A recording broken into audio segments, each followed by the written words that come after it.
College या किसी ऐसे संस्थान में जाके लेते हो जहाँ पे एक सीमा हो, एक अवधि हो, वहां पर नहीं। जैसे कि उदाहरण के तौर पे समझ लीजिए, घर में मिलने वाली शिक्षा। घर में मिलने वाली का शिक्षा का मतलब ये होता है कि जब मान लीजिए कोई लड़की या कोई लड़का अपनी माँ से कुकिंग सीख रहा होता है, तो वो सीख रहा है ना, कुछ शिक्षा ग्रहण करना है ना, खाना बनाने से संबंधित। लेकिन उसके लिए ना वो कोई टाइम देख करके बैठता है, ना वो कोई जो है एग्जाम देता है, ना किसी प्रकार का जो है कोई सेटिंग होती है। सेटिंग का मतलब कोई सीटिंग अरेंजमेंट होता है, मतलब बैठने की कोई व्यवस्था उस तरीके से होती है।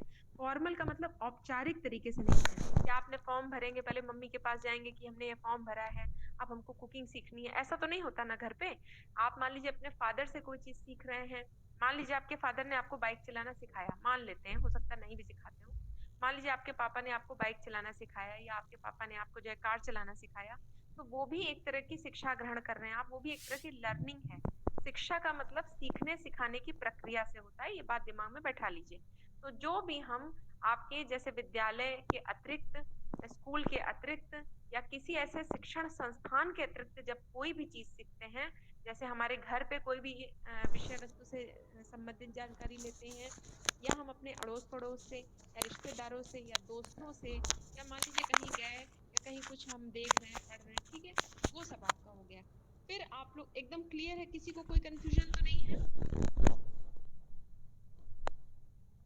एक बार फीडबैक दे दीजिए आप लोग, किसी को कोई कंफ्यूजन तो नहीं है?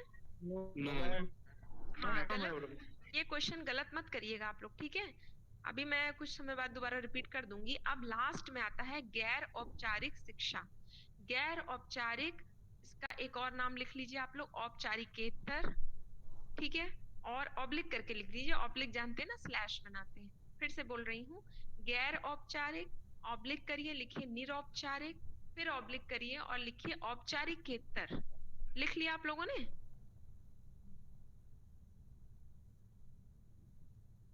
कोई फीडबैक मुझे दे दे कि आप लोगों ने लिख लिया कि हो नहीं। गया मैम। हो गया? एक मैम एक एक बार बार मैं बोलिए। रिपीट कर रही हूँ, हाँ मैं फिर से रिपीट कर रही हूँ, देखिए। गैर औपचारिक शिक्षा जब भी पूछा जाएगा तो इंग्लिश में हम इसको कहेंगे नॉन फॉर्मल एजुकेशन, ठीक है। और इसके नाम आप लोग लिख लीजिए, औपचारिकेतर शिक्षा, गैर औपचारिक शिक्षा, निरौपचारिक शिक्षा, ठीक है। ये चार हमने इसके नाम बताए हैं। एक आपका हो गया है नॉन फॉर्मल, अंग्रेजी में। हिंदी में इसके तीन नाम है, जो सही है वो मैं आपको बता रही हूँ। कुछ किताबों में थोड़ा सा कंफ्यूजन हो गई है, क्योंकि मिस प्रिंट हो गया या जो भी हो गया भगवान जाने। तो उसमें आप लोग कंफ्यूज प्लीज मत होइएगा, नहीं तो आप लोग का आता आता क्वेश्चन गलत हो जाएगा। अगर कभी भी आप लोगों से पूछा जाए कि नॉन फॉर्मल एजुकेशन क्या है, तो आपको बताना होगा किसके बारे में, गैर औपचारिक शिक्षा के बारे में, या तो आपको बताना होगा निरौपचारिक शिक्षा के बारे में, या तो औपचारिकेतर शिक्षा के बारे में, ठीक है। अब ध्यान से समझिए ये होती क्या है। देखिए, जो शिक्षा हम किसी ऐसे संस्थान से लेते हैं, या किसी ऐसे तरीके से लेते हैं जिसमें नियम कानून तो कुछ होंगे, लेकिन कुछ हम लोग को छूट भी होती है, ठीक है। ध्यान से समझिएगा। जैसे मैं अपना उदाहरण लेती हूँ। मान लीजिए मुझे अभी 6वीं क्लास में जाके पढ़ना हो। मान लीजिए मैं आपकी टीचर नहीं होती, मैं मान लीजिए कहीं गाँव में ऐसी जगह पे रह रही होती है, गाँव भी नहीं कहते, मान लीजिए मैं ऐसी जगह पे रह रही होती जहाँ पे मुझे शिक्षा नहीं मिल पाई। मान लीजिए मैं मजदूरी कर रही थी, मैंने पढ़ाई लिखाई नहीं कर पाई, मैं, मेरा फिर से मन किया, मैंने कहा किसी तरह से मुझे पढ़ना है। तो क्या मैं, आप लोग के घर के जो छोटे बच्चे जहाँ पढ़ने जा रहे होंगे स्कूल में, क्या मैं वहां एडमिशन ले पाऊंगी 5वीं या 6वीं क्लास में? बताइए। नो तो कोई नो और मैम। तरीका है? कोई और तरीका है कि इतनी बड़ी एज में आके मैं 5वीं 6वीं क्लास की पढ़ाई पढ़ सकूं? कोई ऐसा तरीका है मेरे लिए? Adult education ma'am. अच्छा, तो ठीक है, जैसे आपने एडल्ट एजुकेशन कहा है, तो वो सामान्य जो पद्धति से हमारे जो स्कूल कॉलेज विद्यालय चल रहे हैं, वो सामान्य पद्धति से थोड़ा सा हट करके कुछ संस्थान होते हैं। वहां पर हम जब एडमिशन लेके पढ़ते हैं, उस शिक्षा व्यवस्था के अंतर्गत पढ़ते हैं, तो हमें कुछ नियमों में छूट मिल जाती है। जैसे एज से संबंधित हमारी छूट मिल जाती है हमें। उसमें कोई एज बार नहीं होता, मतलब किसी भी उम्र के लोग सीख सकते हैं, ठीक है। आप इसको सिंपल उदाहरण समझ सकते हैं। दूरस्थ शिक्षा जो होती है, खुला विश्वविद्यालय जिसको कहते हैं, ओपन यूनिवर्सिटी, या दूरस्थ शिक्षा, डिस्टेंस एजुकेशन, क्लियर। ध्यान रखिएगा, ऑनलाइन एजुकेशन से दूरस्थ शिक्षा को या ओपन एजुकेशन को आप लोग कंफ्यूज मत करिएगा। ऑनलाइन एजुकेशन का मतलब होता है कि जब हम ऑनलाइन के माध्यम से पढ़ाई पढ़ रहे हो। कोरोना के टाइम से पहले ऑनलाइन वगैरह का सिस्टम डिस्टेंस वाले में था, लेकिन अभी आप लोग को लिखते टाइम पे ध्यान रखना पड़ेगा कि दूरस्थ शिक्षा का मतलब होता है कि आपकी यूनिवर्सिटी मान लीजिए कहीं और है, या वो सारी और बातें, जैसे मान लीजिए एज बार, आप जिस सामान्य पद्धति के अंतर्गत अगर मान लीजिए ग्रेजुएशन कोर्स में एडमिशन लेते हैं तो एक सीमा बाध्यता होती है ना कि आपका कितना गैप हुआ है, मैक्सिमम उतने उसके बाद आपको नहीं देंगे एडमिशन। 70 साल का आदमी अगर इलाहाबाद यूनिवर्सिटी में आके रेगुलर कोर्स करना चाहेगा बीए का, तो उसको नहीं मिलेगी परमिशन, लेकिन वही ओपन यूनिवर्सिटी से वो कर सकता है। समझ रहे हैं आप लोग? देखिए आने जाने का भी बहुत बाउंडेशन नहीं होता, जैसे अगर कोरोना अभी नहीं होता तो आप लोग यहाँ पर आते, आपकी अटेंडेंस मस्ट होती। अब ये मत सोच लीजिएगा कि कुछ स्टूडेंट बिना अटेंडेंस मस्ट हुए जो है दे देते हैं एग्जाम में, वो अलग बात है। मतलब कि अटेंडेंस जरूरी होती है, आप यहाँ पर आते हैं, उसी हिसाब से आपकी पढ़ाई लिखाई सब चलती है।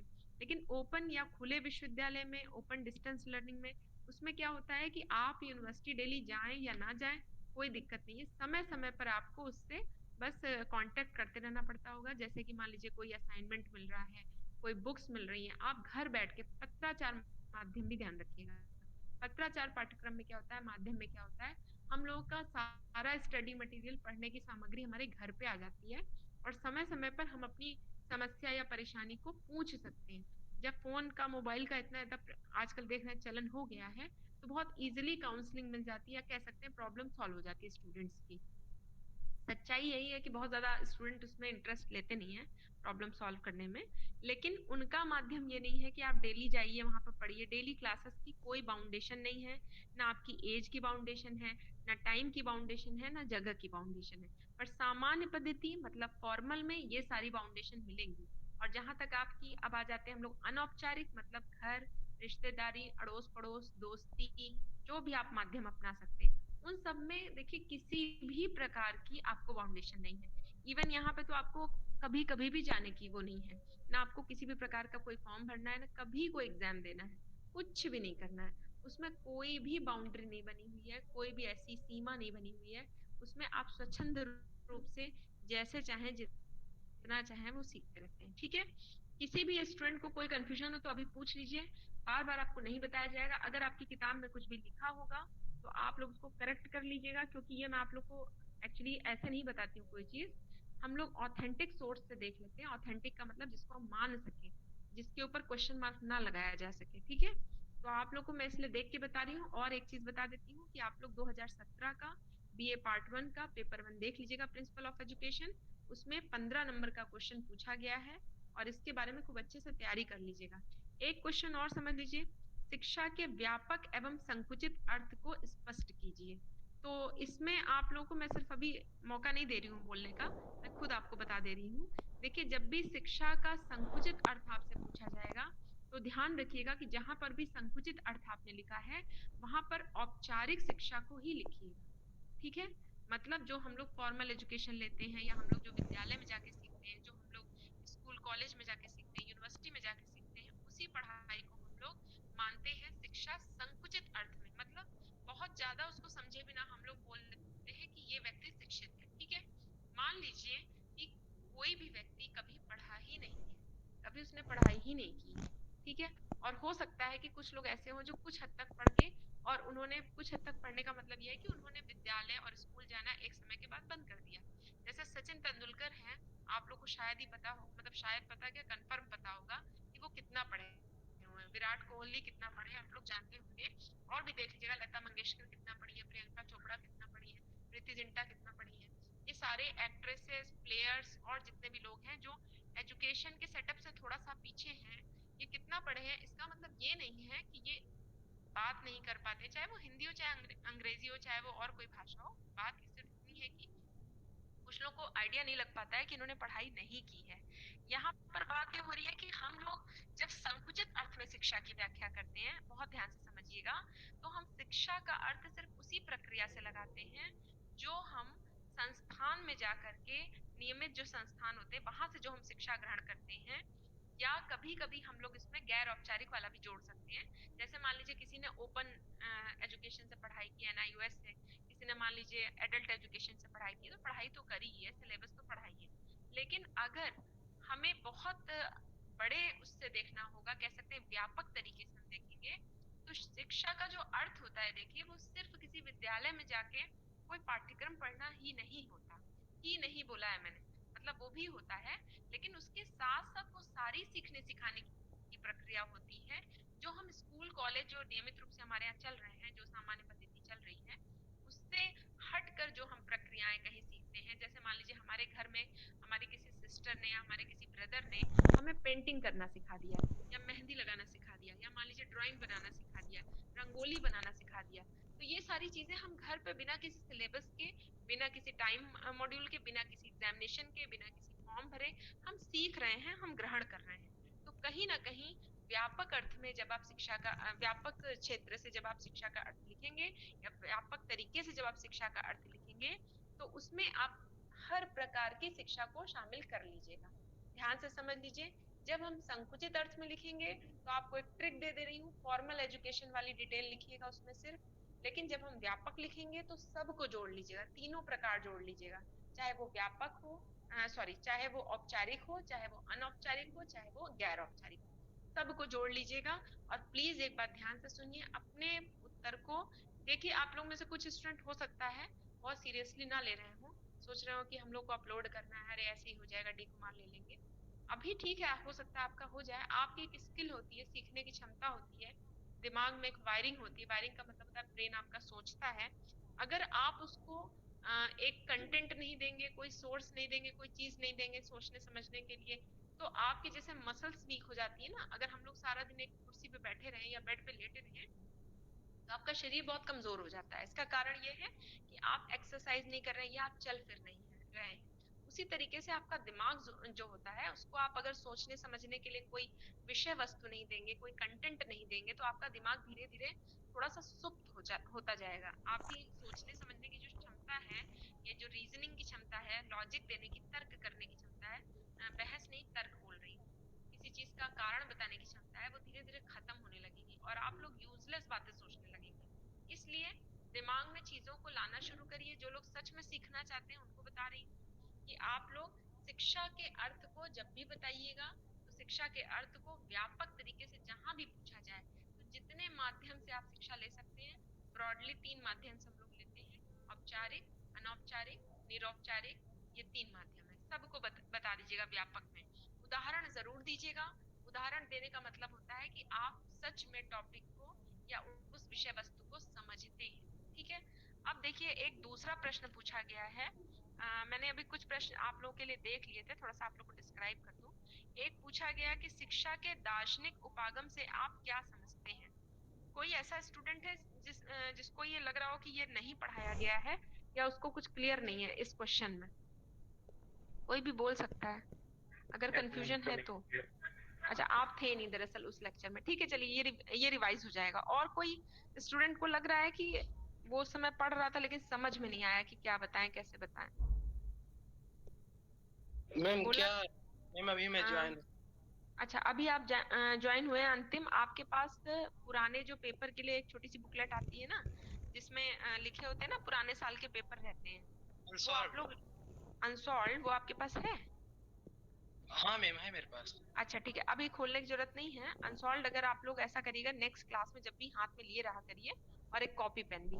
मैंने कुछ क्वेश्चन के बारे में अभी डिस्कस किया था कि जो बहुत ज्यादा पूछा गया था। आप जब औपचारिक अनौपचारिक गैर औपचारिक डिस्कशन हो रहा था तब आप जुड़े हुए थे कि नहीं? नहीं मैम। अच्छा, तो अब आप देर से क्यों आए पहले ये बता दीजिए। आज 2:28 पे क्यों ज्वाइन कर रहे हैं? मैम अभी ज्वाइन हुआ था, बाइक पर था, गया था, काम था तहसील में मेरे। अच्छा ये बताइए, आप मेरी जगह थोड़ा सा रह के देखिए, अगर मैं इस तरह से रुक रुक के पढ़ाने लगूंगी तो क्या कभी सिलेबस आपका खत्म कर पाऊंगी? आप खुद सोचिए, थोड़ा समय निकालिए। आप लोग मान रहे हैं घर के काम जरूरी है, लेकिन समय निकालिए। ऐसे टीचर भी डिस्टर्ब हो जाता है ना, कैसे आपको फ्लो में बता पाएंगे हम। चलिए रिपीट कर देते हैं फिर से आपको कुछ चीजें। आपको स्पेशली नहीं कर रहे हैं, सबके लिए बता दे रहे हैं। शिक्षा के दार्शनिक उपागम अगर किसी को क्लियर नहीं है तो नेक्स्ट क्लास में आप लोग बता दीजिएगा। एक बार हम कोशिश करेंगे कुछ चीजें आप लोग को समझा दें, या कुछ दिन बाद कर लेंगे, ऐसा कर लेंगे ताकि कुछ सिलेबस आगे बढ़ जाए। दूसरी चीज है औपचारिक अनौपचारिक गैर औपचारिक के बारे में मैंने बताया था, आप देख लीजिएगा अंतिम। ये 2017 का जो पेपर है, बीए फर्स्ट ईयर का पेपर 1 प्रिंसिपल ऑफ एजुकेशन, उसमें लिखा हुआ है कि क्या इसको कहते हैं। आप लोग की बुक में थोड़ा सा कंफ्यूजन दिया है, वो है ठीक है। और अब हम लोग देखते हैं, देखिए पूछा गया शिक्षा के विभिन्न उपकरण कौन से हैं, जो कि अभी हम लोग ने पढ़ा नहीं है। बहुत इंटरेस्टिंग और बहुत अच्छा टॉपिक है ये, और बहुत जल्दी खत्म हो जाएगा और आप लोग इसको आसानी से सॉल्व कर पाएंगे। नहीं नहीं, कहाँ हो आशीष, म्यूट करो अपने आप को, मैं बोल देती हूँ तुम म्यूट करो।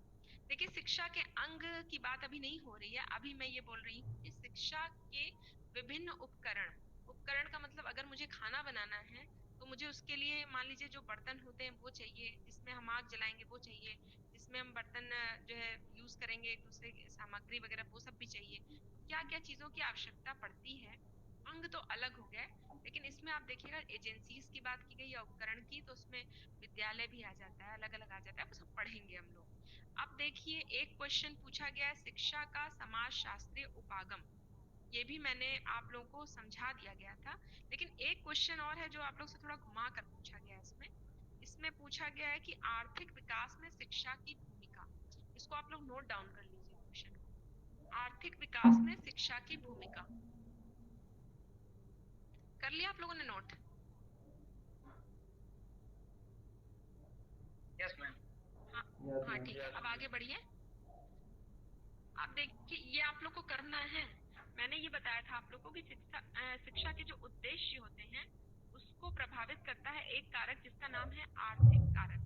ठीक है, आर्थिक कारक से मतलब ये होता है कि मान लीजिए कोई देश है, अगर उसकी आर्थिक संपन्नता या मान लीजिए उसके पास उस समय वित्त की या कह सकते हैं आप धन की, जितना धन के रूप में सक्षम है, वो कह सकते हैं जितना फाइनेंशियली स्ट्रांग है, आप ही है जैसे मान लीजिए आप उतने सक्षम नहीं है कि आप बहुत सारी किताबें खरीद सकें, और हम बहुत सक्षम है कि हम जो है 10,000 की भी बुक खरीद सकते हैं। ठीक है, तो यहाँ पे देखा जाए तो अगर हम पढ़ना चाहेंगे तो हमें बहुत सारे थॉट्स, बहुत सारे व्यूज मिल जाएंगे। उसी प्रकार से यहाँ पूछा गया है कि आर्थिक विकास में शिक्षा की क्या भूमिका होती है, कैसे शिक्षा, कैसे शिक्षा की प्रक्रिया किसी भी देश का आर्थिक विकास कर सकती है। ठीक है स्टूडेंट्स, आप लोग इसको लिखिएगा, ये क्वेश्चन आप लोग का मान के चलिए कि 6 नंबर का मान लीजिए, 5 नंबर का मान लीजिए, शॉर्ट टाइप मान लीजिए, लेकिन कम से कम इसकी तैयारी आप लोग 2 पेज की करिए। थोड़ा सा बड़ा हमेशा तैयार करेंगे आप लोग आंसर, तो उसको छोटा कर पाएंगे, लेकिन छोटा तैयार करेंगे तो बड़ा बहुत मुश्किल है करना। अब देखिए क्वेश्चन है जो मैं पढ़ा चुकी हूँ, बस उसी के क्वेश्चन को उठा रही हूँ। शिक्षा एक कला है अथवा विज्ञान है? जो लोग बहुत नए ज्वाइन किए हैं उनके लिए तो मुश्किल है इसका आंसर लिख पाना, लेकिन जो लोग पुराने हैं वो इसको तैयार कर लीजिएगा, शिक्षा एक कला है या विज्ञान है। ठीक है, अब देखिए इसमें लास्ट एक क्वेश्चन मैं उठा रही हूँ जो हम लोग अभी टच कर रहे हैं, मतलब अभी तुरंत नहीं पढ़ रहे हैं, लेकिन फिर भी उसको कवर करना है जल्दी से जल्दी। शिक्षा के उद्देश्य के रूप में अंतरराष्ट्रीय अवबोध क्या होता है? ध्यान से सुनिएगा प्रश्न, शिक्षा के उद्देश्य के रूप में अंतरराष्ट्रीय अवबोध क्या होता है? ठीक, अब मतलब ये कहना चाह रहे हैं, ये जो पूछना चाह रहे हैं आपसे कि शिक्षा का जो एक उद्देश्य है अंतरराष्ट्रीय कल्याण की भावना है। ठीक है, अब यही चीज आपसे एक छोटा सा प्रश्न भी कहीं पूछा गया है कि अंतरराष्ट्रीय अवबोध से आप क्या समझते हैं। ध्यान रखिएगा, आपने एक प्रश्न तैयार किया तो आपके 2 प्रश्न इसमें तैयार हो गए हैं, इस चीज को बहुत ध्यान से आप लोग समझिएगा। एक प्रश्न मैं ये देख रही हूँ इसमें आ रहा है कि लर्निंग बर्डन, ठीक है, ये पूछा गया है मेरे ख्याल से 17 में ही है, 2017 में पूछा गया है। लर्निंग बर्डन तो मेरे ख्याल से ये आप लोग का पेपर 2 का भी है, नहीं समझ में आता उससे बता देंगी, कल हम पूछेंगे मैम। अरे क्यों नहीं बता देंगे, लेकिन आप लोग समझिए तो पहले, ये थोड़ा सा मैं पेपर 2 में भी चली गई आप लोग को बताने के लिए, चलिए कोई बात नहीं, पेपर 2 भी तो देना ही है आप लोग को। अब देखिए हम लोग आते हैं, बहुत इंपॉर्टेंट बेसिक क्वेश्चन है पूछा गया है, ये सब चीजें तैयार करके रखिए। कॉन्सेप्ट ऑफ एजुकेशन, ठीक है, शिक्षा के संप्रत्यय को स्पष्ट कीजिए। ये क्वेश्चन मैं एक बार आप लोगों को डिस्कस, मतलब आप लोगों के साथ डिस्कस कर लूंगी, इसमें अलग अलग दृष्टिकोण से है, इसको थोड़ा सा हम लोग और समझ लेंगे। और मान लीजिए कि इसमें अर्थ पूछा जाएगा तो अर्थ में आप लोग शाब्दिक अर्थ लिखिएगा। पहले बार बार मैं समझा रही हूँ, शाब्दिक अर्थ का मतलब है कि शिक्षा शब्द की उत्पत्ति कैसे हुई, या मान लीजिए एडुकेशन को भी लेके या एजुकेशन को भी लेके बता दीजिएगा कि उसकी उत्पत्ति किस शब्द से हुई है, उसका क्या अर्थ होता है। उसके बाद कुछ परिभाषा उसमें जोड़ दीजिएगा, और उसके बाद उसका आप अर्थ थोड़ा सा समझा दीजिएगा, ये शॉर्ट में कर लीजिएगा। ठीक है, अब देखिए इसी में 2018 में ही पूछा गया है कि अंतरराष्ट्रीय अवबोध से आप क्या समझते हैं। 17 में पूछा गया आपसे कि अंतरराष्ट्रीय अवबोध जो कि शिक्षा के एक उद्देश्य के रूप में है, इसको आप एक्सप्लेन करिए, ये बहुत बड़ा क्वेश्चन है। ठीक है, 2-3 क्वेश्चन इसमें दिए गए हैं उसके हिसाब से है। और दूसरा एक छोटा क्वेश्चन पूछ लिया गया है 2018 में कि अंतरराष्ट्रीय अवबोध से आप क्या समझते हैं। एक क्वेश्चन देखिए 2018 में पूछा है, शिक्षा की परिभाषा बताइए। परिभाषा बताने का मतलब ये नहीं कि आपको जो समझ में आ रहा है आप बता दीजिए। शिक्षा की परिभाषा के लिए कुछ आप अच्छी परिभाषाएं, जो अच्छी बड़ी परिभाषाएं हो, बहुत छोटी छोटी परिभाषा नहीं कि 2 मिनट में आपकी परिभाषा जो है वो पढ़ने के बाद भी कुछ समझ में ना आए। वो कुछ लोगों के अनुसार लिख लीजिएगा, जैसे कुछ विचारविद या कह सकते हैं शिक्षाविद थे, उनके अनुसार आप बता सकते हैं परिभाषा एजुकेशन की। फिर क्वेश्चन आया है, शिक्षा के विभिन्न प्रकार कौन से हैं? कोई भी जल्दी से बताए, शिक्षा के विभिन्न प्रकार कौन से हैं में क्या क्या लिखेंगे? औपचारिक, अनौपचारिक और निरौपचारिक। अच्छा, निरौपचारिक का दूसरा और नाम बताइए। गैर औपचारिक, औपचारिक, इंग्लिश में नॉन फॉर्मल। बस ठीक है ठीक है ठीक है। अब देखिए आप लोग, फिर इसमें एक क्वेश्चन आया, लॉन्ग क्वेश्चन आया, जिसमें अभी आपने जो बोला है ना, नॉन फॉर्मल एजुकेशन पर आप संक्षिप्त टिप्पणी लिखिए। ठीक है, आप एक बड़ा क्वेश्चन यहाँ पर लिख रहे हैं आंसर, और उसी पेपर में आपसे दूसरा भी क्वेश्चन पूछा गया है। इन्होंने बड़े क्वेश्चन में क्लियर नहीं किया कि क्या क्या पूछना चाह रहे हैं, जैसे शिक्षा की परिभाषा बताइए और शिक्षा के विभिन्न प्रकार कौन से हैं। इन्होंने आपसे नहीं बताया कौन से हैं। अगर किसी को पता होगा कि शिक्षा के विभिन्न प्रकार कौन से हैं और लॉन्ग क्वेश्चन का मतलब उसका आंसर उदाहरण के साथ आपको समझाना है, तो आप उसी क्वेश्चन में शॉर्ट वाला क्वेश्चन भी कर सकते थे, जो कि पूछा गया है नॉन फॉर्मल एजुकेशन या औपचारिकेतर शिक्षा से आप क्या समझते हैं। दूसरी चीज, एजुकेशन या कह सकते हैं शिक्षा एक कला है अथवा विज्ञान है। मैंने बहुत डिटेल लेक्चर दिया था इसमें, बहुत डिटेल, और आप लोगों से बातचीत भी की थी उसमें। ऐसा नहीं कि अकेले सिर्फ 1 में पढ़ाया था। तो जो लोग नहीं थे उस वक्त, वो घबराए नहीं, कभी बीच में शुरू कर देंगे आप लोग के लिए भी पुराने छूटे हुए लेक्चर, लेकिन कुछ समय बाद, क्योंकि अभी एक फ्लो बना हुआ है। ठीक है, ये तो आप लोग को थोड़ा गाइड किया था मैंने, ताकि आप लोग समझ पाए। अब देखिए थोड़ा सा और हम लोग एक क्वेश्चन एक ईयर का देख लेते हैं हम लोग। इसमें पूछा गया है 2019 में कि शिक्षा के संकुचित और व्यापक अर्थ को स्पष्ट कीजिए। ठीक है, फिर इसमें देखिए बार बार ये क्वेश्चन उठाया गया है, अंतरराष्ट्रीय अवबोध के लिए शिक्षा पर एक निबंध लिखिए। अगर आप उसमें देखेंगे, इंग्लिश में इसको देखेंगे तो इंटरनेशनल अंडरस्टैंडिंग है। ठीक है, यहाँ पे एक तरह से ये देखा गया है, जो अंतरराष्ट्रीय अवबोध की बात कर रहे हैं, कहीं ना कहीं हम लोग पूरे विश्व के कल्याण की बात जब सोचते हैं, उसको एक समझ के वसुधैव कुटुंबकम वाले कुछ कॉन्सेप्ट इसमें आएंगे, जो कि सही मायने में उसको पूरा नहीं कर पाएंगे, लेकिन उससे जुड़ा हुआ कुछ है कि समस्त विश्व ही हमारा समाज है, परिवार है। इस कॉन्सेप्ट को लेके भी इसमें चलेंगे। अब देखिए इसमें क्या कहा गया है कि इस पर आप एक निबंध लिखिए, मतलब लॉन्ग क्वेश्चन है। इसी में आपका एक और प्रश्न पूछा गया है, शिक्षा के चरित्र निर्माण उद्देश्य की विवेचना कीजिए। अगर आप लोग को याद हो तो कल चरित्र निर्माण पे काफी लंबा लेक्चर हुआ था। कोई ऐसा तो नहीं है जिसने मतलब ये महसूस किया हो कि नहीं हुआ था? कोई ऐसा तो नहीं है? बोलिए फटाफट, टाइम मत लगाइए। क्लियर क्लियर है ना? शिक्षा के चरित्र निर्माण के उद्देश्य की विवेचना, मतलब जो शिक्षा का एक उद्देश्य है वो है चरित्र निर्माण। आप लोग इसको ऐसे ही नहीं लिख दीजिएगा। सबसे पहले आप लोग बताइएगा कि चरित्र निर्माण का मतलब होता क्या है। आपकी किताब में भी बहुत अच्छे से दिया, मैंने भी कोशिश की है कि आप लोगों को कई डायरेक्शन में सोचने के लिए, और अभी फिर से डिस्कस हो जाएगा किसी दिन। अब देखिए, अब एक बात इसमें देखिएगा, इसको लिखते समय अब आप लोग आज के समय की वो जरूरत मत पैदा कर दीजिएगा। जैसे आज के समय में जो क्वेश्चन पूछा जाएगा ना, अभी आगे चल के वो आएगा, इसकी प्रासंगिकता क्या है, मतलब आज के समय में कितना वो अपने उद्देश्य को पूरा कर पा रहा है कि नहीं कर पा रहा है, वो सब आप शॉर्ट में मत लिख दीजिएगा। नहीं तो अगर एक ही क्वेश्चन आपका घुमा फिरा के लॉन्ग शॉर्ट दोनों में आ गया तो आंसर आपके मिसमैच हो जाएंगे। अब चलिए एक और हम लोग उठाते हैं। इन्होंने पूछा है 2019 में शिक्षा के विभिन्न उद्देश्य क्या हैं।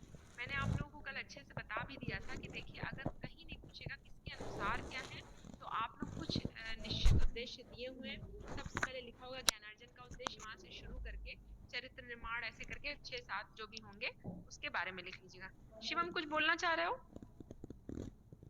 अच्छा, अब देखिए, अब ध्यान, बहुत ध्यान से सुनिएगा। इसमें बोला गया है कि शिक्षा के विभिन्न उद्देश्य क्या हैं तथा वर्तमान समय में इनका क्या औचित्य है। कोई भी अपने आप को अनम्यूट करके बोले कि ये क्या पूछना चाह रहे हैं, कोई भी। मैम इसमें हाँ, औचित्य जो पूछा है, औचित्य इसमें सर उपयोग बताया ना मैम कि उपयोग इस समय क्या है इसका?